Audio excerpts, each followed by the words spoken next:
The following program is a Nighthawk Network presentation.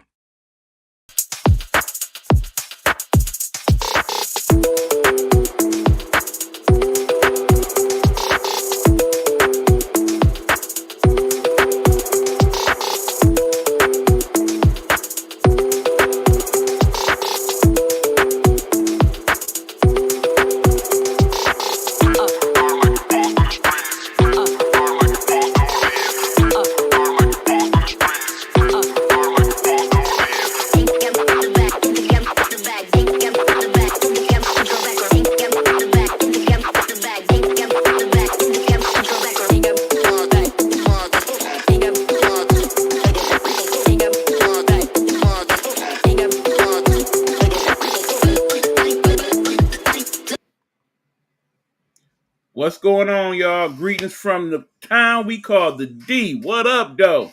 It's time for another episode of the show we call the Guru's Sports Session. And of course, I could not do the Guru's Sports Session without my man, my brother, my main man, my mellow.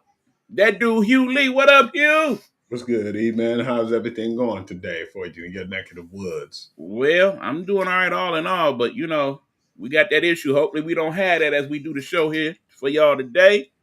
Without further ado, we ain't gonna hold y'all up. We getting straight into it. What you got for me, Hugh?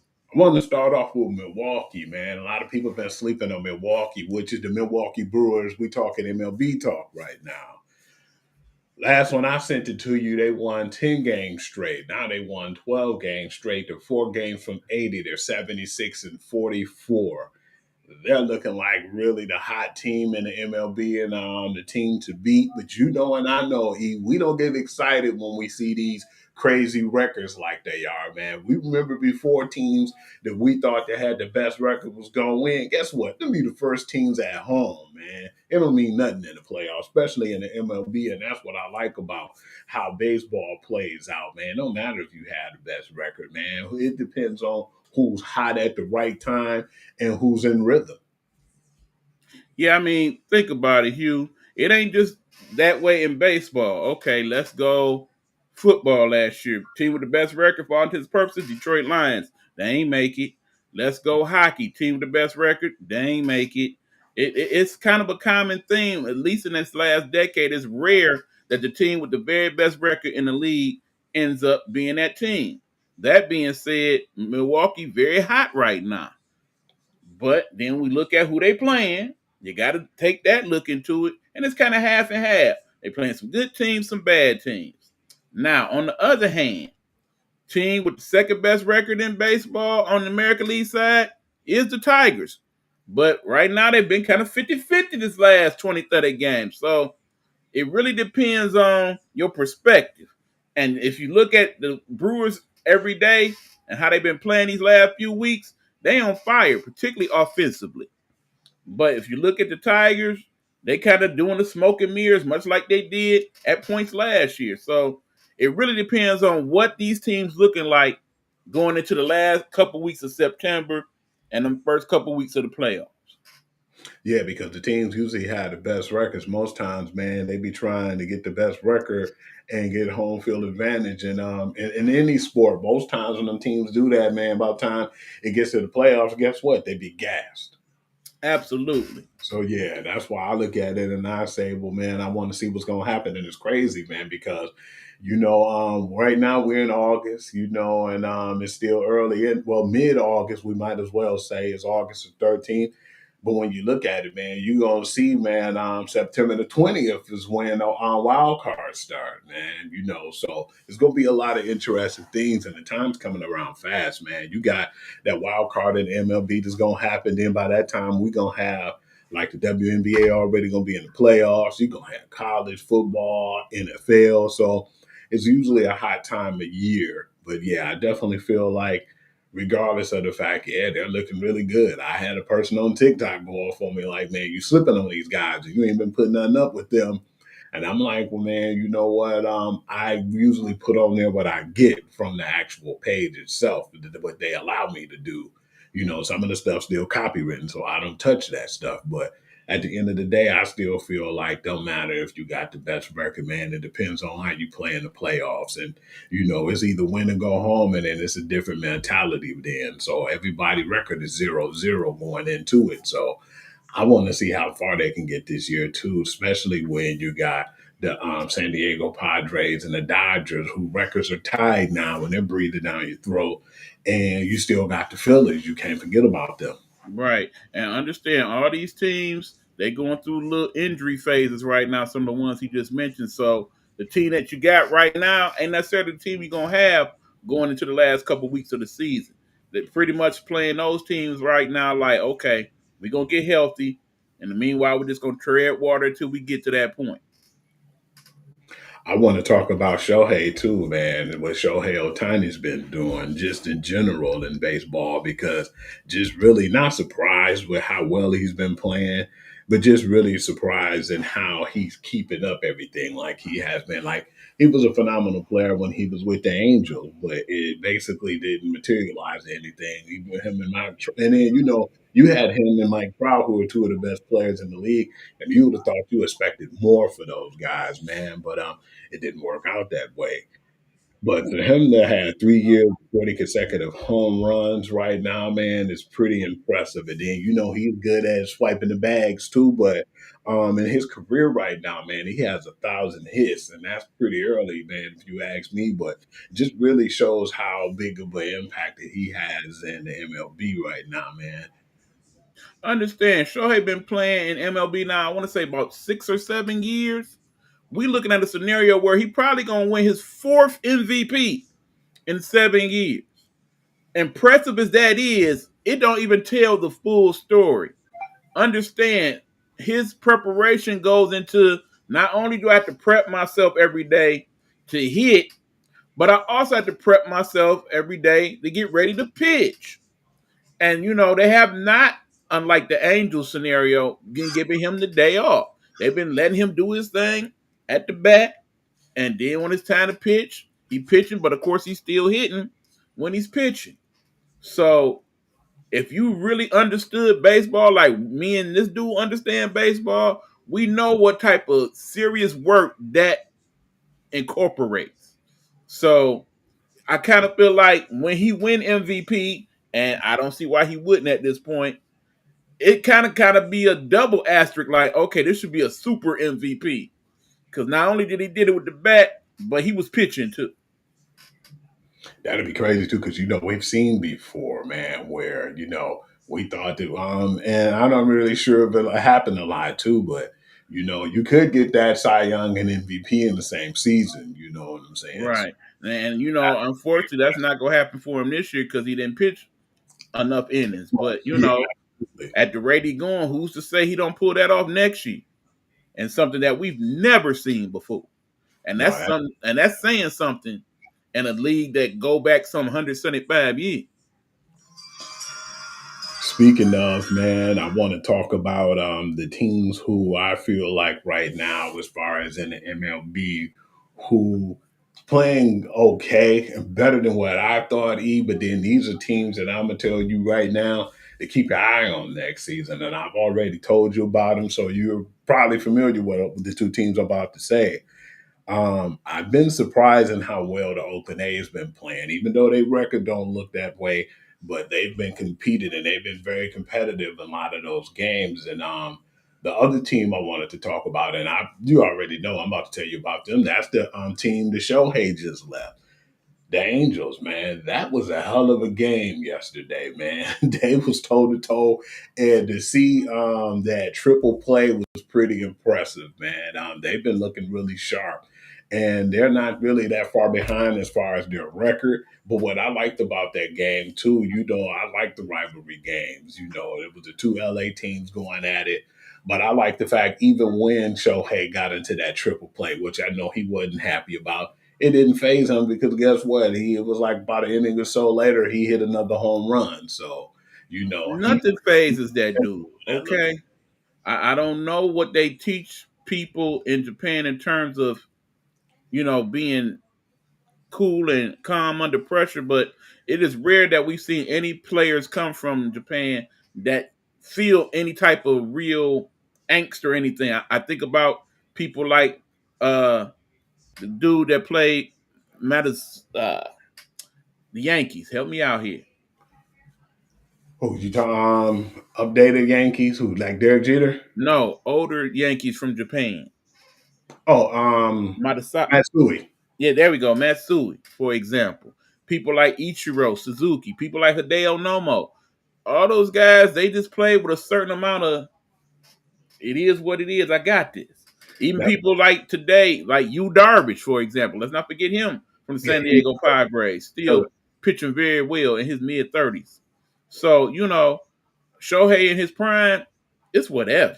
What I believe too, man. I even seen one of my favorite, coaches, man, in general, man, who went to Japan and learned his hitting methods from there and brought it back to the States. Charlie Manuel. Look how well he's done with them Philly teams he's had. And it's something they teaching over there in Japan, man. And we seen videos too where you'll have a guy, he'll be on the bat, and then you have a person like throwing them baseballs, man. Like he almost Mhm. juggling, and they can hit with both hands. They teach a lot of fundamentals. Yeah, I mean, like I said, there's something to be said for how the game is taught in other countries. I mean, I think about some of the teachings that they do down there in the Dominican Republic and how Mhm. they work with some of those kids from a very early age. And a But lot. yeah, going to your point about the Angels, I think the Angels will eventually bottom out. Most of their remaining games will be against the division. I think that's when we'll learn where the Angels really at.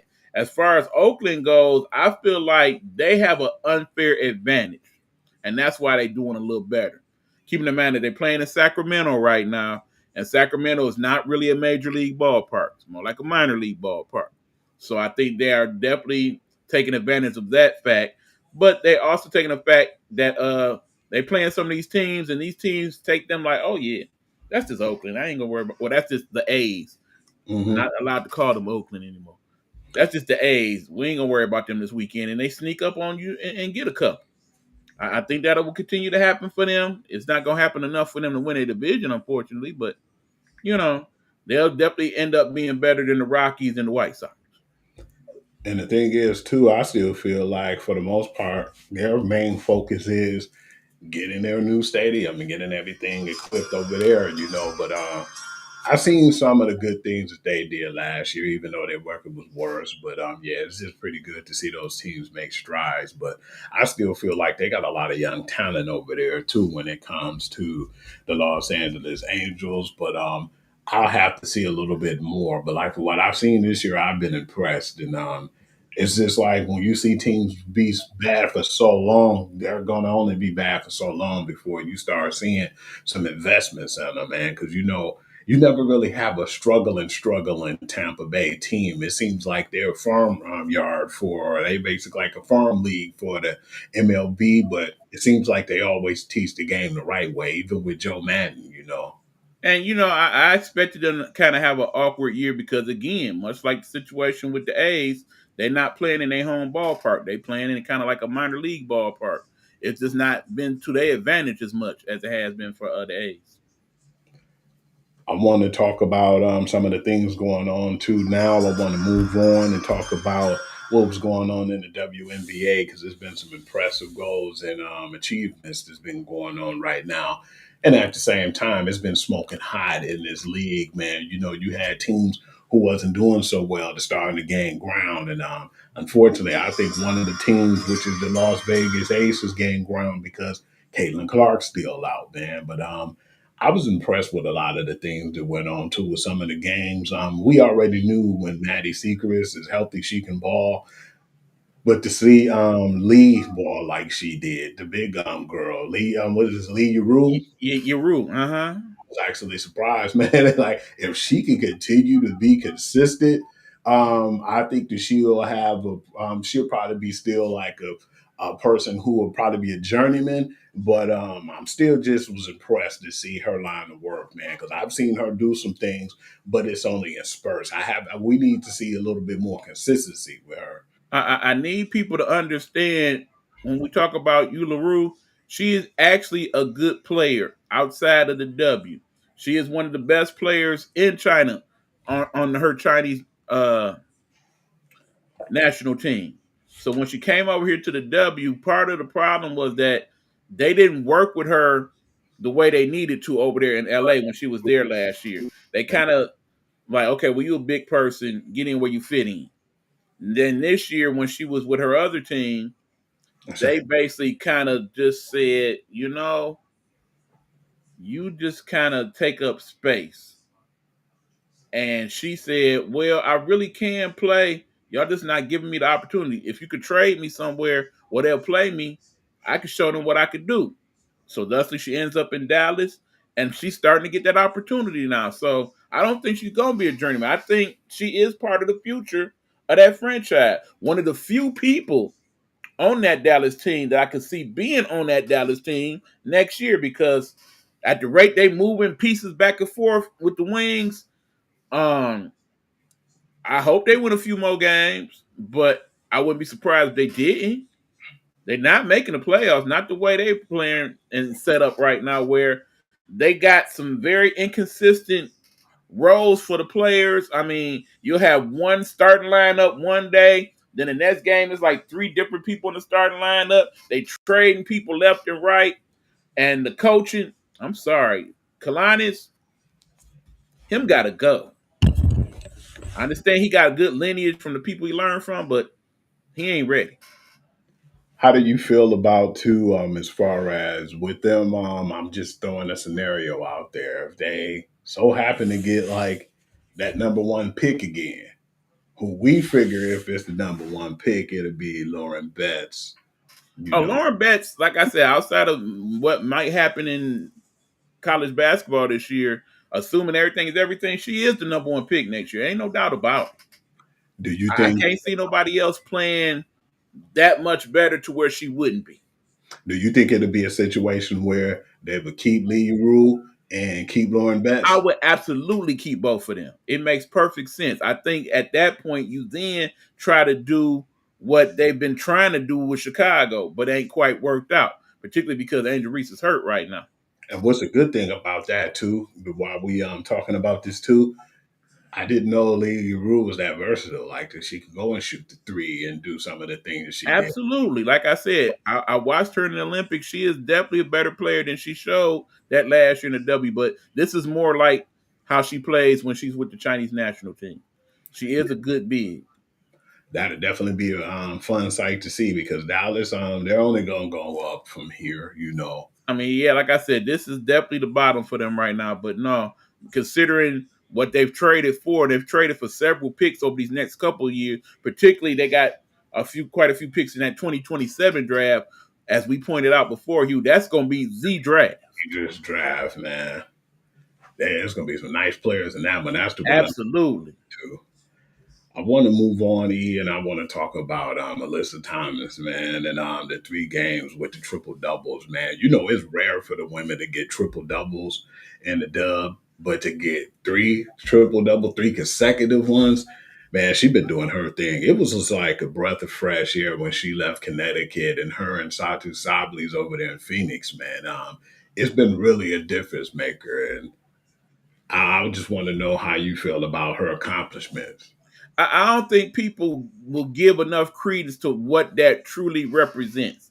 Understand, it's been 29 seasons now of the WNBA. There have been whole seasons in the dub where not one person whatsoever got a triple double. It's happened in several seasons. It's just in these last 5 or 6 seasons where more people get the occasional triple double. Now, understand it's not as impressive to people that are definitely NBA fans because people get triple doubles all the time now. Absolutely. I mean, it's particularly when you consider people like Russell Westbrook, who basically averaged a triple double for back-to-back seasons. People like Who could big die? man over there in Denver, who Mm-hmm. averaged a triple double at the center position. When you LeBron, look at the history of the league, people like Jason Kidd and Magic Johnson and hell, Oscar, Grant Hill, so on and so forth. Oscar Robertson, obviously, that basically had several dozens and dozens of triple doubles. But also remember that in this day and age of the NBA, they're trying to go to more of a positionless league where there is no center, there is no forward. Everybody just kind of check everybody else. That's not the case in the W. W is still more traditional, where you have your bigs, you have your guards and whatnot. And because the sizes vary more so in the W, where you got people 5'6", 5'7", and you also got a few people 6'7", 6'8", 6'9", as opposed to the NBA now, where everybody pretty much between like 6'4" and 7 feet, with a few exceptions. So when they get a triple double, it means more, particularly for a person like Alyssa Thomas, Who's who's baseball more of big? a forward than she is guard. Mm-hmm. And then not to mention the fact, if you know the history of Alyssa Thomas, understand she has not been fully healthy in years. Let me explain. Alyssa Thomas has this very rare thing going on her where basically this and this, both her rotator cuffs, are not whole. They are very damaged to the point to where, you see how I'm doing this? She can't do that without it being extremely painful. So every time you see her shot and it look kind of like she just kind of she ain't lift her arm. Every time she doing that, it hurt. Every time she grabbed the rebound, it hurt. Every time she's doing anything that extends that rotator cuff, it hurts. And because the surgery required would probably put her out for a year or two, she chooses not to have the surgery. She just deals with the pain. So not only is she playing that well, she playing that well in pain. It's really, really impressive. Because people usually, and I get like some of those heckler people who be bashing the WNBA and say, "Oh man, they don't dunk," and they miss so many layups, and it's like watching elementary. It's boring. I mean, I've asked, what game y'all looking at lately? I think a lot of people base their WNBA opinion of today's game on games they saw early on in the W, or how women's games played out through a lot of the 80s and 90s, where you basically had the really good teams, and then you had the teams that was just Yeah, because I'd be surprised if they even see that because there's been some really close competitive games. Even the worst teams are competing in the dub. So yeah, absolutely as the way people been looking at it and how they dissect the game. I mean, I might be wrong, but I definitely look and I appreciate it more than what the average person does because it's not being appreciated. And that's one of the main things they're expecting NBA, but at the same time, NBA, like you said, is not even the traditional NBA that it used to be. right. And I'm liking how the W is taking on some of the NBA's traditions and things, but also making it a league of their own. In the same, I mean, like, what league do you know where every night you go on the WNBA app and they have, okay, who wore what this evening? And it's actually a thing now where, okay, before the game, we got to come with our outfits and Hmm. everybody got to be fly. You know what I'm saying? And oftentimes it's to the point now where, like, yeah, there's designers lining up like, yeah, can you wear my outfit? Can you advertise my stuff? You don't get that so much in the NBA. They be dressing so wild, man. The stuff they be Right. And wearing. have you seen some of the crowds in some of these places? Before it used to be a time where they put everybody in this little corner And where the keep, camera could pan and see, like, it's people here, but if you pan the rest of the stadium, wouldn't nobody be in there. These places selling out now, and they lively. I mean, hell, the Sparks, the Liberty, and don't even get me started on the Valkyrie, the place they call Ball Holla. I love that name. there's been a lot of people at them crowds too. And then plus, not only are you not just seeing like, because most times you will see the average NBA players and stuff in there, but man, not only that, now you seeing NBA players, you seeing celebs, you seeing Yeah, everybody at the games now. It's filled with it's a thing now. It like really is, one thing especially in some of them places I just mentioned. one thing that hit me close to home, man, is when after the Liberty game, even though they lost, you seen Spike Lee grab Teaspoon, man, and Teaspoon and gave her a hug. And it's cool because you see so many more people in the crowds. Like big ups to Kevin Durant and the guys who take the pictures and hang out with the ladies. Oh And yeah, I mean, like I said, pretty much all your major NBA stars been going to the game. LeBron and KD and of course Steph checking out his step sister or his Yeah, his god sister Mm-hmm. that's finally back playing for the Sparks. Bet you can't carry her and pick her up how he used to back then. No, he cannot. But she probably could pick him up like that. So, man, big ups to Cameron Brick, man. They had a good game. Absolutely. That was a hell of a game yesterday, man. It was just a little bit too much more. Well, miss have been happened to them last night. Yeah. I mean, like I said, it's certain teams now, they going through their injury bugs and whatnot. We definitely will talk about that when I do my latest edition of the show, What Up in the Dub. We'll have that for you sometime next 48, 72 hours to update you on what's going on. A lot of what's happening in the league is based on a lot of the injuries that's going on. We got major injuries to, of course, Caitlin Clark, to Angel Reese, to Brianna Stewart. Those three injuries in particular have changed the course of what's going on in the dub right now. You see, Nafisha Collier is like probably Nafisa Collier also, yes. he's probably a week away because when they do chants and they hype on the floor. You seen she was in like one of the walking booths and it seemed like she's on her way back. Absolutely. Time right there. But yeah, man, I want to talk about the woman right now who always, have my center of attention, definitely being a Las Vegas Aces fans. Asia Wilson, man, she's one of the first players to ever have like a 30-20 ever in WNBA. And that's crazy because I've seen numbers like that before, but only in the NBA. And for her to put up those numbers, they need those numbers right now with, the Aces because her carrying away. And then, you start to see Jackie Young and Kelsey Gray and a lot of them step up now, and fill out the roles because they went on a pretty good win streak right now. I think right now in the top 10 ranking, they're ranked number 6 and they're tied with, the Fever. Unfortunately, if Caitlin Clark don't get better, they're going to probably surge up in a higher direction. But for her to have that game, and then at the same time, she's the quickest player to reach like 5,000 points and 500 career blocks, man. It's like, the crazy part about it is you already know what I'm going to say, E, man. She reminds me of Nikola Jokic and how well he plays, and I don't think people appreciate it. But right now, the only thing that's hurting her from that MVP would have been like Nafisha Collier. But the thing is, her being injured right now, it'll be like a little bit more of a 50-50 chance right now. But yeah, right now, I thought Nafisha Collier had to, she was in the driver's seat when healthy.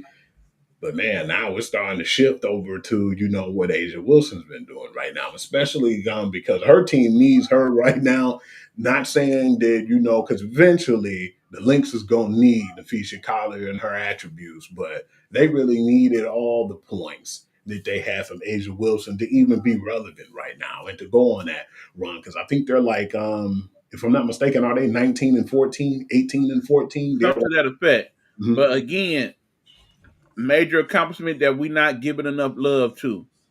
Asia Wilson, I think if she keeps playing like this for the next, say, 4 or 5 seasons, she's arguably one of the 5 best players in the history of the league at that rate. Because at that rate, 5 years from now, she'll be about this close to breaking the all-time NBA, the WNBA scoring record.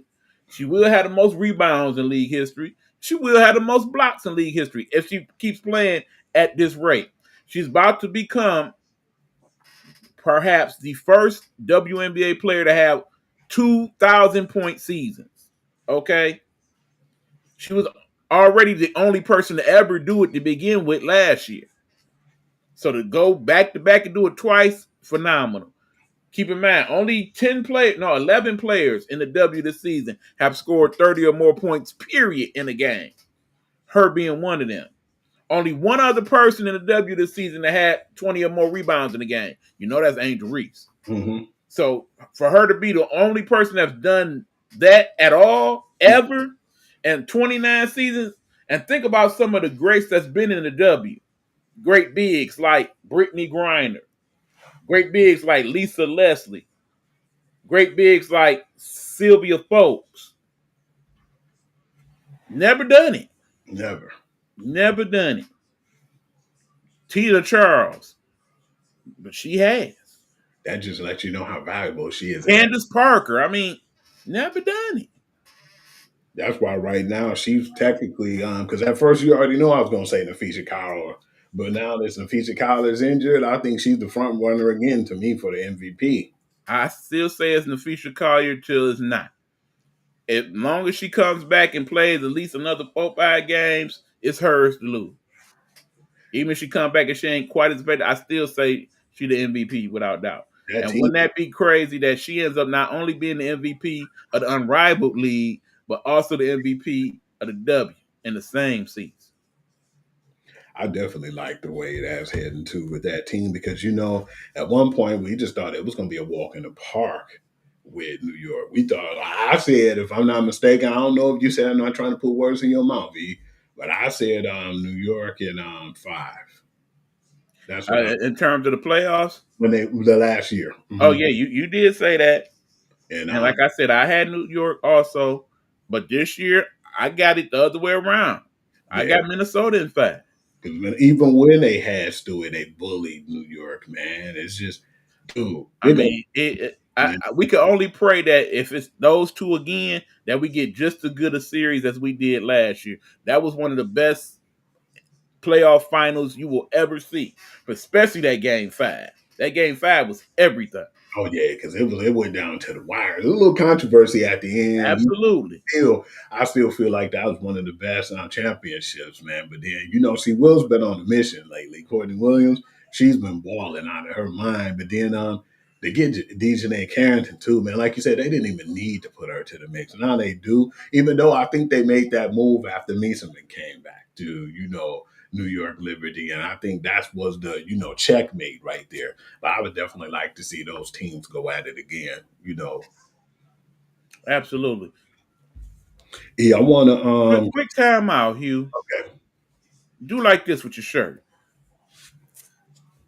You see how much weight that man losing over there? And as you see, I'm losing a little bit too. We getting there, y'all. I'm trying to, man. Just a little personal acknowledgement. You can continue, my brother. Paige, man. You said it, and I definitely wasn't going to disagree. Wanted to get to Paige Beckers, man. Damn, she's been balling, man. We already figured it by her having Gino and being with UConn, but I'm just so proud of the ladies this year in general, the rookies who represent, man. The Sonya Citron, the Tahina Pow Pow. I felt bad for leaving her out, last time, and Kiki Irfin, just Right? so many of them came. Isaiah James for Dallas. Yeah, And matter of fact, Gwinsby for Dallas as well. yeah. It's like, man, there's so many you can name. They were just developed, man. Right. We're ready for the smoke this year. Right. And You starting to get Malonga over there with Seattle Storm. That's starting to do a little something. I think she had back-to-back 20-point games Mm-hmm. that I've seen. But to see what they're doing, man, but to see Paige just be consistent as she is, man, that's been impressive too. Because she had like 26 games with 10 or more points to start her career. And most times it'd be way over 10 points. It'd be like 16. Right. And again, I don't think we giving that enough credit. Think about all the greats that's been in the W. I mean, even the White Mamba herself has not done that to start a career. But that being said, y'all know I said it before. I will say it again. I think when all is said and done, you will see that Paige Beckers will be a better overall player in the W than Caitlin Clark. I said that even before she got to leave. You know I did, you. And We got it on tape.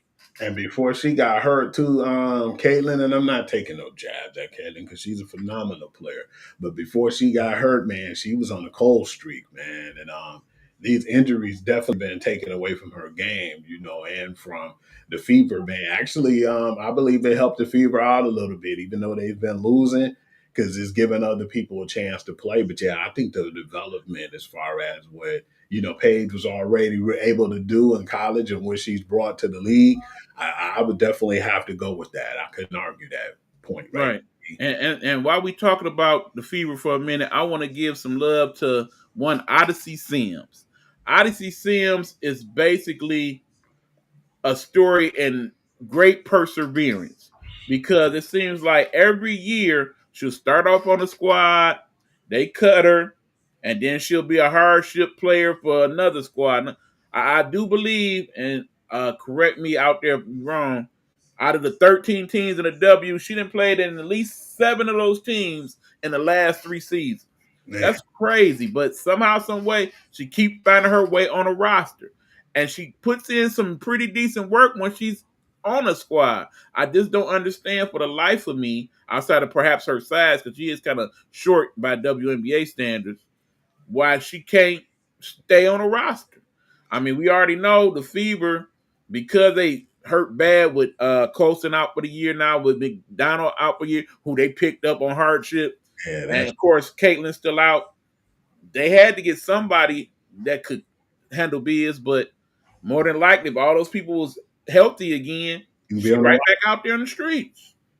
And I've seen that too with Haley Jones. The difference is with Haley though is she's a little slower, man, than the average person. But they didn't kind of figured out what her niche is in Dallas. I think Dallas is where she'll be for a minute. I They've think she's a part of the future of that franchise also. been playing pretty good for them too. She's been a good Absolutely. leader and a role model to some. But yeah, it's good to see, the players who've been bounced around like that to actually find them a home. And I hope that see them stay over there, man, and continue to play well. But like you said, by them being out for the season, especially Colson, man, when it happened the same game with both of them, wasn't it? Yeah. Crazy situation to have both of them Right.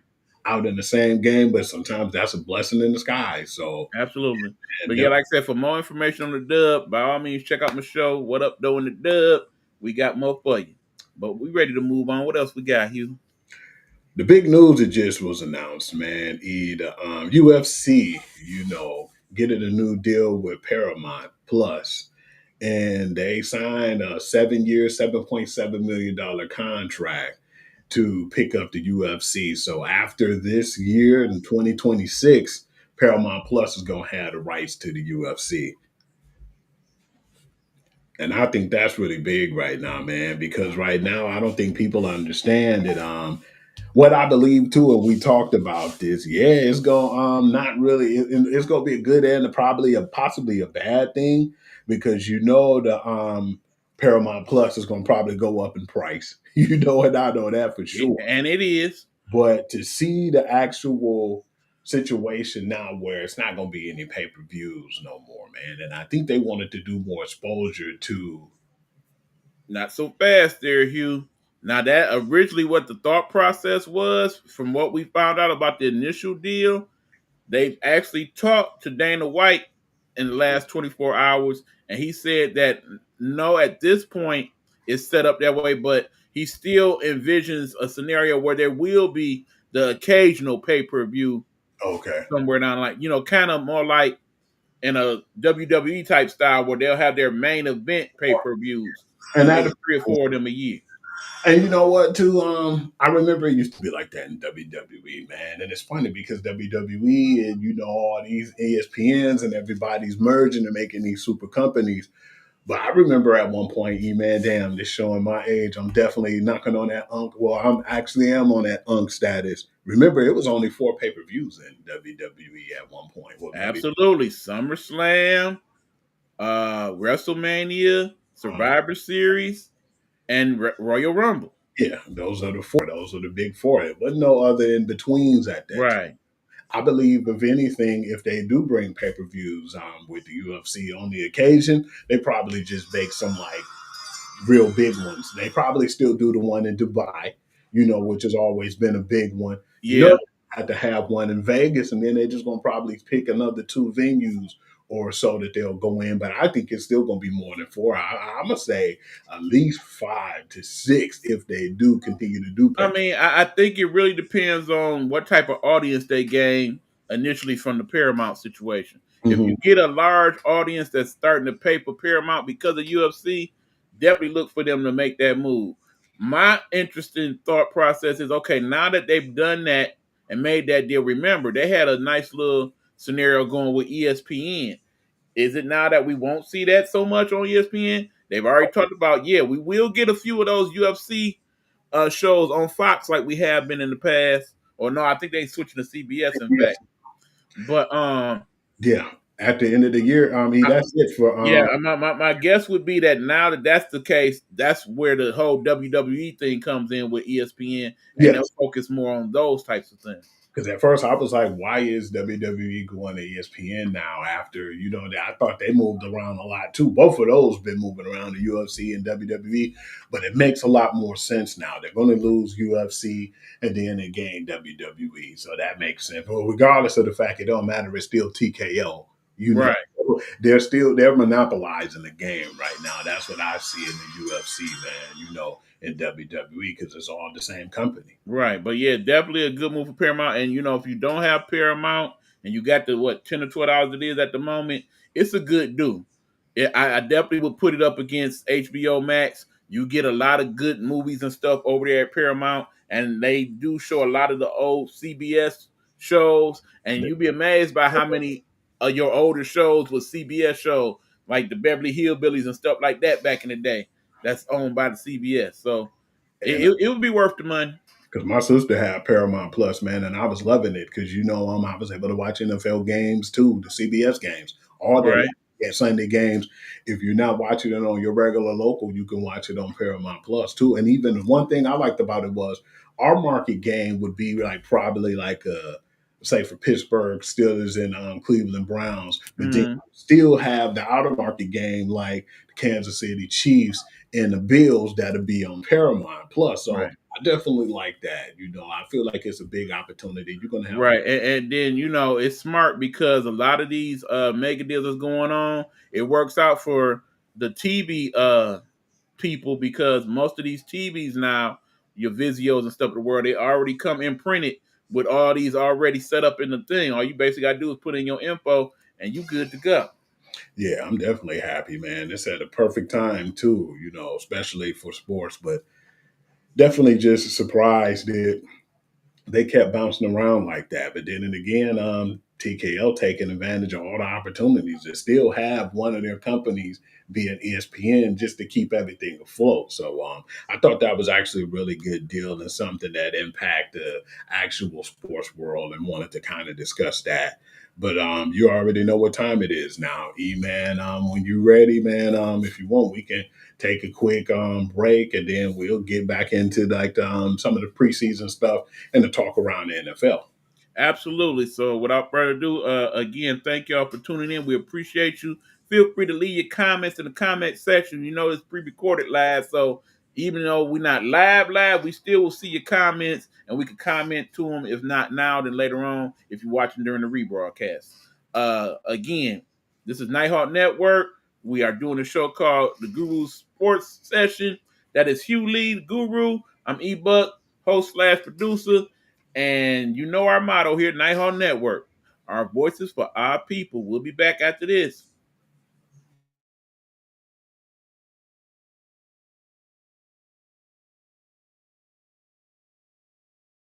Looking for the ultimate throwback experience? Tune into Nighthawk Network Radio. Imagine jamming to classic hits and the best B-sides from your favorite artists. Yes, those hidden gems you forgot you loved. We're serving up a variety of genres that'll have you singing along, from smooth R&B to those hilarious comedy bits that'll make you chuckle during your commute. Whether you're cruising down the road or relaxing at home, we've got the perfect soundtrack for you. It's like a nostalgia trip with every song. Trust me, you'll find yourself reminiscing about the good old days, right? So, why not give it a listen? Click the link to join the Nighthawk family and rediscover the music that shaped your life. You won't want to miss out. If you're building your dream from scratch, mic in one hand, hustle in the other, this one's for you. Road to Stardom Network and Nighthawk Network present a podcast for the indie by the indie, all genres, all grinds. From hip-hop to metal, jazz to trap, we're breaking boundaries. And it's not just artists. Entrepreneurs, creatives, and self-made bosses, we see you. We're giving you the spotlight. This ain't mainstream, this is your stream. Coming soon. Be ready.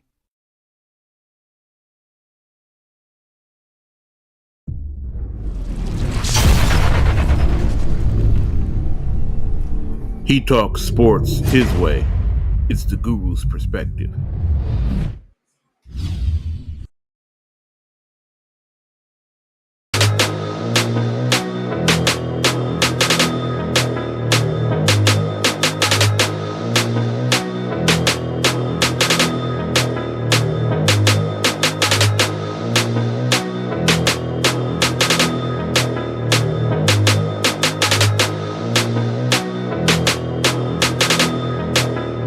Long as I wake up in the morning, I'ma get a bag. Get a bag, yeah, I'ma get a bag. Long as I wake up in the morning, I'ma get a bag. Get a bag, yeah, I'ma get a bag. Long as I wake up in Hey wrestling fans, let me tell you, the state of professional wrestling right now is absolutely electric. Have you seen what Roman Reigns has been doing lately? The Tribal Chief's dominance in WWE is unmatched, and the Bloodline saga just keeps getting better and better. But let's talk about some of the incredible rising stars who are changing the game. LA Knight's meteoric rise has been something special to witness. The way he connects with the crowd, pure magic.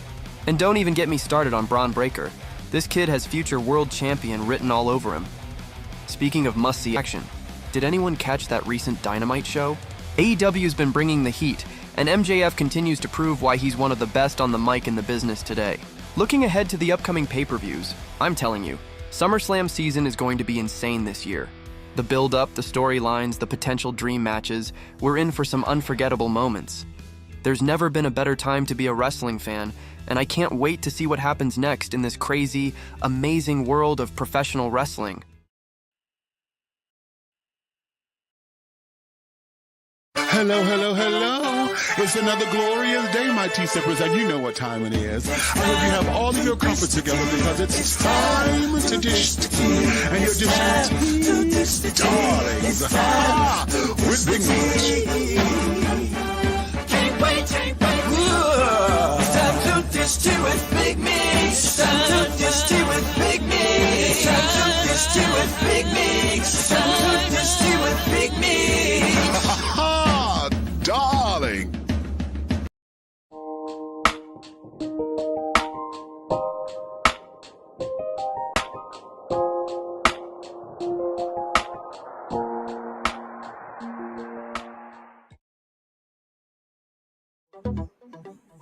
Hey, this is your boy E-Buck, and if you're looking for some great desserts, something sweet, something to treat yourself with, please check out my girl Caramel Sweets here in the Metro Detroit area. She can make desserts for your function, your event, or just for that special someone you want to give something nice to. So check her out. It's Caramel Sweets. You can find her on Facebook and Instagram. We appreciate you. All right, we are back. This is the Guru Sports Session. My man Hugh Lee, the host with the most, giving us what we need to achieve our sports knowledge for the week. What's next, Hugh? I want to talk about this young man, and it broke my heart today to heard what was going on. But then I want to talk about the game first that he had. So Dora Sanders, man, I was really happy for him because he was definitely the fourth person on the depth chart, but then you had Kenny Pickett and you had Dylan Gabriel get hurt. And so he was out there and he played, and he played with, like the third string, fourth string guys, the people who trying to make the roster. But, a lot of people try to throw that at him, like, but he wasn't playing against the first. Well, he didn't have the first on the team neither when he was throwing to these guys, and he looked exceptionally well. That brother finished the first game completing 14 of 23 attempts, and then he had 138 yards for 2 touchdowns in that win. It was a 30-10 victory over the Panthers. I want to know your thoughts on that, man, to see how polished he was. It seems like when he came on and he played too, it just didn't fade him, man. People thought that, oh man, that he'd be to the point where it's a real live NFL game that he wouldn't probably be able to adapt to it. And he looked more comfortable than ever out there. And that, Right now, I in the last few years not been a great advocate of preseason games because of how they set up, but I think it counts more this particular preseason because we got a lot of teams that have some questions they need answered, and they, as a result, have to play more of their starters, more of their secondary people to see what we got. That's definitely the case in Cleveland because, as you know, crazy as it sounds, Deshaun Watson still walks through the building in Cleveland. Y'all do he was realize there at that game too. He was there. he's still practicing and everything, but that's a whole nother story. The secondary story now is who is going to be the starter, who's going to be the backup, who was just a waste of the money. And right now, outside of Deshaun, you got 4 other quarterbacks, well, actually 5 other quarterbacks in that quarterback room. Now, the assumption is that Hundley is basically there as a place fielder because most of the other backups are hurt, and unfortunately, that includes our guy Shedeur Sanders, who got hurt today in practice, so he not gonna play the next preseason game. Gonna be out for a little time. Hopefully, it won't be too long because that's the last thing you wanted for that young man. But yeah, I was impressed by his play. Granted, he played against the third strings and fourth strings, but these are NFL players. Some of these folks, third and fourth year people, and he did a good job of anticipating the rush and throwing passes through little short windows, and had some nice zip on the ball at times. Did a good job of scrambling out of trouble. He showed himself to be more like a first round pick than a fifth round pick, which should surprise nobody because we all know that's what he really was. For the people who doubted and threw shade on him, man, a lot of people just did it for clickbait and popularity, man. We already know the reason why he went down like that. The Shield was like, who the hell your daddy think he is and who you think you are from being disrespectful. You didn't play in the Shrine game. You ain't playing the senior game. And we feel like, you think you're going to do that and be able to get away with it. And when that happened, there was ramifications. Definitely was going to be consequences behind that. And, I see E over there with the cars right now, but that's a fact, man. And You think that didn't have something to do with it? You crazy. absolutely, man. So for the people who were throwing shade or saying, they was happy that he finally got picked, so people to stop, crying and making a big deal about it. You're the same reason why the things happen in the NFL that people got to keep their eye on. We don't want to get into no kind of Kaepernick or any other stuff like that, but the Shield know what they're doing, man. And I was disappointed in the way that went down. Right. Even though going against him is contradictory to what's good for the Shield, because right now, if you look at the preseason sales for jerseys and whatnot, who is the number one seller right now? Number 12 in Cleveland. And what's his name? Shador Sanders. That part right there.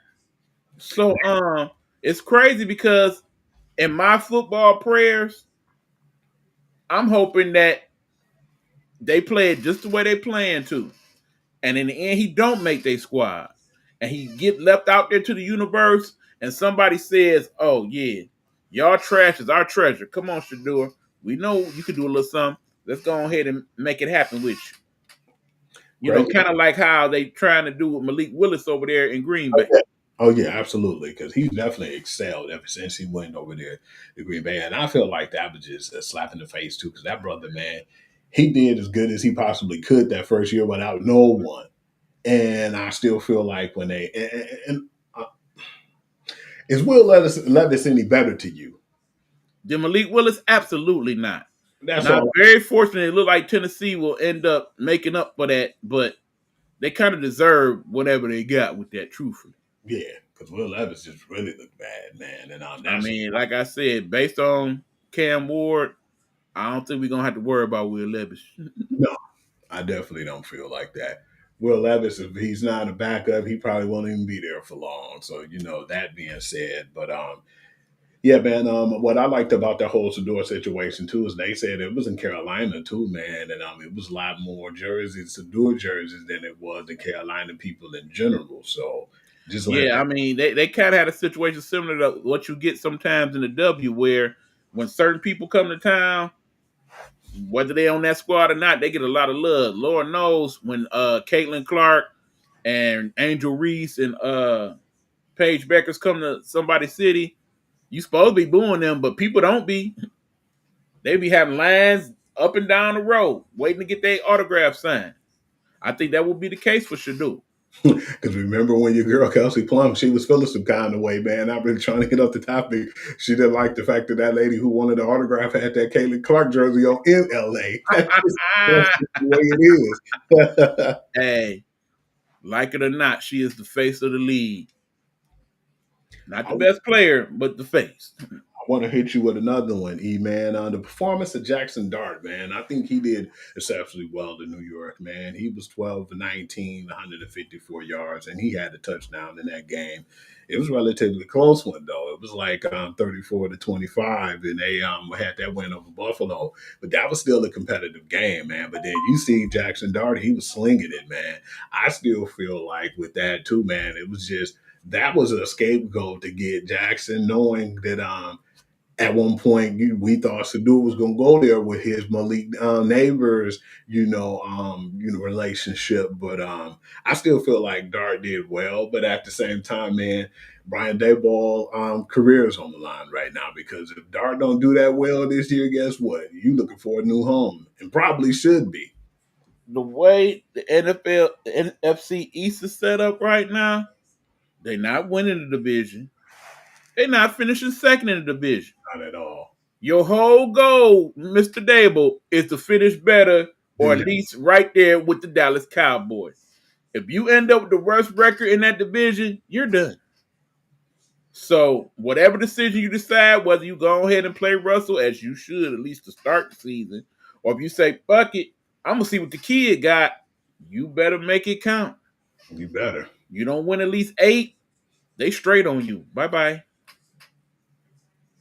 Because I definitely don't see him surviving, man, if he do that, man. But in terms of hot seat, and I'm sure we'll talk about that when we do our NFL preview in a couple weeks, ain't nobody's seat in the NFL hotter than he is. Not at all, because they gave him more chances than what I thought he would. I thought he'd have been gone last year. Absolutely. I want to talk to you, too, about what's going on with Cam and Hayward, man. I thought it was kind of weird, because did they just sign this guy like last year? Okay. I'm so glad that we take the time to kind of do our research and listen to some of the talking heads and NFL Network and all that. Because, when we get time, at least when I do that. And I know you constantly on them threads. So here's the deal. Apparently, Cam Hayward went to management last year and said, okay, look, I know y'all trying to work some things out and get TJ signed and all the other stuff. I'll go on ahead and sign the 1-year deal y'all want me to sign after I took the pay cut the year before, mind you. But here's the deal. If I play up to standard, understand that I'm 35 years old right now in the National Football League, but if I play one up to I'm an all-pro player and get Pro Bowl type stats, then I expect y'all to look out for me and let me renegotiate my contract. And they kind of played it like, yeah, okay, all right. I expected him to do as well as he did last year. 8 sacks and all that good stuff at age 35. But he did, and he did make the Pro Bowl. So what he is saying is that, look, we had this discussion. Y'all didn't take me serious, but I was serious. So, yeah, I expect y'all to redo my contract because I played better than what y'all expected. Now, here's my thing. Yes, the NFL, when it comes to the ownership and how they do contracts, as opposed to the other leagues, y'all players ain't running a damn thing. We got this. We the big dogs. Y'all the little dogs. Y'all get in where y'all fit in. So with the few exceptions, which pretty much boil down to the quarterbacks, that's usually how it go down. You may want what you want, but that's too damn bad. Your eyes may shine, your teeth may grit, but that extra grip you will not get. I see it this way. When you have situations with players like that, and they know they're going to be like that, I say after that rookie deal, from that point on, you shouldn't sign no more than a 2-year deal with any of these squads. And have to understand that, look, okay, here's the deal. I'm going to sign for 2 years. I'm going to take the little lesser money. But I want this to be an incentive contract where if I do certain things, boom, boom, boom, boom, boom, I expect bonus, bonus, bonus, bonus. And then based on that, if I hit all these bonuses, then that next contract, you got to bump it up some more. And keep doing it that way. It makes sense. Either that or they should go to the NBA model and run the whole max, super max thing. Yeah. It's about time the NFL carry that and actually do that, man. I mean, it ain't like they don't have the money. NFL make more money than any league. We know this. They just be stingy at the top. Right. These billion-dollar contracts they getting for TV rights. Come on now. Y'all got it. You know what's funny to me, too? Because that guy, all he really wants is to get his bag. And yeah, I made it to the point I made it on it. He just got his contract recently. But he said he will take a contract less than what he was going to get because he knew he was hurt. He wanted to prove that he still play at a high caliber. And he wanted to basically make sure when he do that they paid him for that. Mm-hmm. The issue is, you already know what the issue is to make him feel like, okay, what is y'all doing? He already knew about the TJ Watt deal. He knew TJ Watt was going to get his bag. He wasn't tripping on that. Right. Then y'all signed DK Metcalf to a Right. contract. And understand, we're talking to Pittsburgh Steelers, y'all. These are things that Pittsburgh usually don't do. They don't do that type of stuff, and that surprised the hell out of me that they did that. What was it, like a 4-year, $150 million deal for DK Metcalf? Right. And for a receiver, no less, you know how they feel about paying receivers. Mm-hmm. They ain't really did that since Hines Ward. And then they gave an extension to my man's Jalen Ramsey too. I think he was only going to make $14 million, and some more money on top of that, like right. 11, 12 million. So Jalen Ramsey only a couple years younger than Hayward. So So they threw out the money. They just didn't throw it to the right person, or the person who's over there and who's been committed to the Steelers and Pittsburgh way. Because we knew it was a Patriot way of doing things, and they didn't want to spend money on a lot of people. And we knew Pittsburgh did the same thing. And they'll have the next man up. But yeah, at this point, man, I think that they're gonna have to do what's right for Cam, man. Right. I mean, I expect that they will do something, get a nice little signing bonus, go with that incentive blade contract that I talked about for a year or two, and keep it pushing. But that being said, like I said, Pittsburgh been one of the classiest organizations in the NFL for as long as it's been an NFL. It's something to be said for an organization that only had 3 head coaches in its 60-plus year history. Just unheard of anywhere else. Yeah. Maybe the Utah Jazz. That's about it. Because what I'm looking at is right now, man, I think that they're going to have to make that right. Even if people take less money off of their contract and kind of, tweak it, you know how they do. Right. I mean, the only thing, though, Hugh, is because when you do that as an organization, you set up a precedent that now other teams in the league may have to adopt, depending on how it works out. Yeah, because, if that works out for him, not every other player on every other team going to be like, I need that Hayward deal. Yeah, and that'll be the case too. They'll make an agreement. 1 year, then they turn around like, yeah, I need that Hayward extension. You already know people like Tyreek Hill and AJ Brown, people that always seem to have that issue. They'll be the first people like, my turn. Damn, it's a funny thing that you said that. Even though AJ Brown just got his deal, but Tyreek got his hands out there now too. I'm glad you mentioned that, man. That's one thing I definitely want to talk about too. Do you think that he'll be with the Miami Dolphins at the beginning of the season? Or do you think that they will get rid of him around the trade deadline? That's a possibility too, depending on how well they play. His future ties into 2 things. 1, if they do the deal, and 2, how well Tua plays. Yes. So we already know. At this point, all it takes is 1 more concussion. Tua's done. I'm not trying to see Tua play another game. He get another concussion. Man, who the hell is Wrap it up.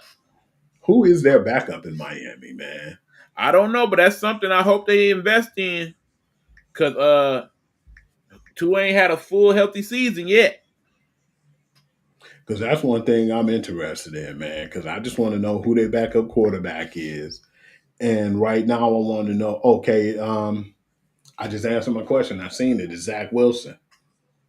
Yeah, like I said, if Tua's done, they are done. Ooh, you know who else is on the team? I forgot, man. He didn't look so good in preseason, man. Quinn Ewers.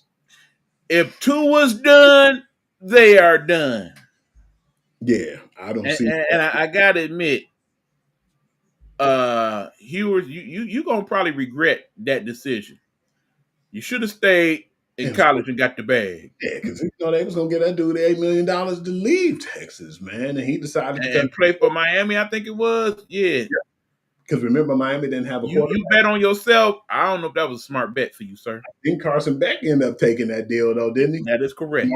Smart man. For $8 million for another year, come on, man. Yeah. Quinn Ewers would be better off having that extra year, honestly. Right. And now we're going to talk about, because we have to, man. I don't know. This might stretch for a minute too, man. As far as when we talking in this NFL talk. Your boy, the comedian of the league who wants everything to be about him. He's the owner and the GM. He wants everything to be about a soap opera, man. He wants all this adversity, all this crazy stuff, and all this talk about his team to keep them relevant. And he likes this limelight, man. Your boy, Mr. Jerry Jones, man, how do you feel about him in this situation right now with the Mekhi Parsons new contract? Because it's a lot of questions on this one right now because they're kind of playing with this guy. And I didn't like the way he took the jab at, Dak Prescott. He was like, well, I'm not trying to get nobody as the highest paid player. Because when he said he paid Dak, Dak got hurt. And then he said Mekhi Parsons wasn't even 100%. And he don't want to take his chances on players who they don't think that'll be healthy. Man, look, you got two real options. One, pay that brother. Pay him what you owe him. Make him the highest paid player on defense in the league. It's your own fault. Because 2 years ago, when you probably should have paid him, you would have made out cheaper. At least some $20, $30 million cheaper. He would have only been maybe $35 million. Now you got to pay that brother at least $42 to $45 million. Your fault. Bottom line, if I'm Parsons, yeah, I'm looking at that because I'm looking at Jerry flying his damn helicopter onto the field, showing that flashy Super Bowl ring from 30-some years ago, and his $2,000 suits and all that. I done been up in the little area where they be chilling at. I see that he is the owner of the team worth the most money in American sports at $10 billion plus. I see people packing every week into damn 75, 80,000 seat stadium. You got it, bruh. Break me off. I see Dak playing just good enough to get to the playoffs. I see you pay my man CD Lamb. I need my bread now. Pay me. Because trust and believe, when you ain't paying me, my agent is over there like, look, if you trade to such and such team, they already said they're going to pay you such and such and such. If you a good agent, that's what you're supposed to be doing. You know it's about 4 or 5 teams like, yeah, get him over here. We'll break him off. Yeah, get him over here. So if you ain't going to pay him, trade him. And quit playing this game. Do it sometime in the next 7 days so y'all can get y'all season back on track. Because right now, it's all about the soap opera. And in the end, if that's what you really want, then you'll wait till the first week of the season like you did with Dak. Because in the end, I do think you like the attention.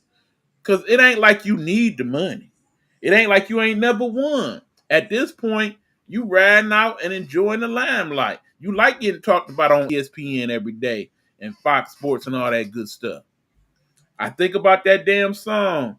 It's this song, Hugh. If you watch The Proud Family, and Penny had a dream once that she was rich and famous and came up with a song and she was singing, it's all about me. It's all about. I feel like that's playing in Jerry's head on repeat every day, all day. As long as the Dallas Cowboys is relevant and they packing that stadium, he don't give a damn what you think about him. Because you remember at one point, man, we were getting so tired of the Fords, man. We was like, we're going to start just not going to the games, to try to make an impact, Right. Hell, Hugh, ain't so crazy. Even the greatest actor of our time. That surprised me, man. One Denzel Washington, a professed Dallas Cowboy fan, had to weigh in and say that, yeah, Jerry, you on that BS, bro. All money. You know you all about this bag. Mm-hmm. And he said he don't even see them winning nothing no time soon. As right. Very there. And then he said what we all say. He needs to just get out of that GM conversation, man, and just be the owner. Man, you should have stopped being a GM 25 years ago. Just sit in the box and enjoy life. Stop talking at the end of the game. We should not be hearing from you. We should be hearing from your coaches and your players, not you.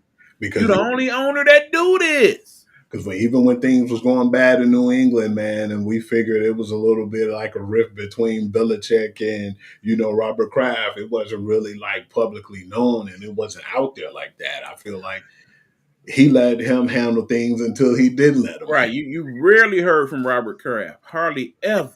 It's just like he's the main one who keep his mouth open, man, and open his mouth and just like that attention. I think it's time for him to shift his attention over to letting his daughters run things. He is the Kardashian of the NFL.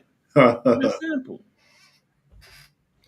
I feel like right now, in the season 2, I wanted to, and we will go over that soon. We're going to break down certain things because we're going to start getting into our college soon, and then we're going to focus on the NBA and just basically the teams that we feel like gonna go somewhere and the teams that we don't feel not so much. We're gonna put that all in the light too, man. And just wanted to add. Do you have anything else that you want to add to the conversation? Okay, well, let me throw a few dinks and dunks in right now. I'm gonna try to do that every show. First of all, they still trying to figure out what they want to do with the UFL. The thought process now is that most of the teams that's not really getting any audience, they're moving those squads to areas where they don't have a professional team. I like that concept as a concept, but if you don't put these teams in the right places where football is loved, it's a bad do. Let me ask you this, Hugh. I came up with a thought process myself. We know the 3 hotbeds for football in this country right now. Obviously, first one's Texas, where Absolutely. football is very much a religion. They got entire girl football leagues in Texas, okay? And I'm talking about tackle football. You got, of course, Florida, another hotbed for football. And then, of course, you got California. Why these 3 states in particular is obvious. They're all in warm weather places where you can play the football all year round. So in the ideal world, I'm thinking we should either come up with a scenario where, okay, we got these teams in Texas, and we got these teams in Florida, or these teams in Texas, these teams in California, and we make the league that way. Does that alienate certain parts of the country? Maybe. But look at it this way. If we do it that way, perhaps we then can do exhibition games in other parts of the country. Much like they tried to do that first season of the USFL where they played all the games in one particular place. Instead, once a year we'll play a game here. We'll play a game. You see what I'm saying? Kind of get you a different climax and get you Right. a crowd base to kind of feed off of what Mm-hmm. that you want to put in which areas. Right. So that's that. And then, of course, the second thing is they got to find a way to coordinate with the NFL. And like, look, these third and fourth string players that ain't really getting enough time to develop, allow us to use this as a developmental league for those guys. So that way you get at least a little better quality of player than some of the stuff that they showing. I mean, it's nice that 2 or 3 of these people starting to get their chances in the NFL again this season, but that ain't really getting us nowhere. No, because they was using it like kind of like how they were at the EuroLeague stage, but it's not really working right now, man. I mean, Right. I didn't understand. I'm like, it was a USFL, now it's a UFL, and I was like, Right. what I mean, because in the end, the the reason why it's not working like the original USFL is simple. Remember, the original USFL, they was getting some of the best players. You're right. Steve Young was in the USFL. Bo Jackson was in the USFL. Herschel Walker was in the USFL. You see what I'm saying? You're not gonna get that quality of player in UFL. Because I would If you like, can play at all, you going to NFL. Flat out. but I would like to definitely see some of them diamond in the roof guys who didn't get the opportunity because the NFL was like too big of a actual league, and for them to go there and get their opportunity to get a second look at them, Right. Because that's never really been happening as of late. I think yours and Gabriel, they'll be great quarterbacks in the UFL. Yeah, and it seems like that too. And that's good because like you said, for some of the guys who are third and fourth string guys who we don't think would be able to make it on the roster, they'll still have that opportunity to prove themselves. Absolutely. Okay, so that's that. Also want to give a shout out to the young ladies that won the softball championship that they showed on ABC. I really like ABC committing to showing more variety of sports, much like they did back in the day with Wide World of Sports for those Yeah, people of a particular age. So we starting to get more stuff like that. They've been showing the professional lacrosse league. They've been showing some of the women's soccer and all of that. I'm really liking that from them. So kudos to them for that. Hopefully, now that they got this ESPN deal, they'll have a lot of that on the platform. Because as you guys know, starting I believe next week, ESPN is going to offer a standalone streaming platform that you can buy for $30 a month. Definitely can't wait till that happen because for the most part, man, I won't be missing nothing. So Yeah, yeah, like if they have all the ESPNs, 2, 3, Ocho, women, they have all of them in that package, it's worth it to me. they got the ACC network, SEC, Big Ten. They got Mhm. all those in there too. So just imagine a football like Saturday and better yet, Thursday, Friday, and Saturday. We got to people kind of slip on the Thursday college game. It be some good ones on sometimes. Just imagine to have all those and have all those networks. Yeah, I think that standalone would be perfect for us because we Yeah. was talking about that. We always wanted something like a standalone to where we can give for the most part sports. So yeah, I think this is the best thing for us, and that comes out actually August the 21st too. So Yes, next if you week. guys Absolutely. interested, please pay attention to that because it'll be coming up soon. Right, because based on what the sales is like, they get like 3, 4 million people to subscribe right off the rip. Yeah, that's gonna be a good do. Okay, last thing for me. Apparently the offer was put out there by one Calipso Shields that Layla Ali, you want 15 million, we got it for you. What's up with the Rumble? Apparently, Layla Ali then came out and said, I'm gonna make my decision on my time. Y'all not gonna dictate to me what to do. So yeah, y'all just gonna have to wait to see what I decide.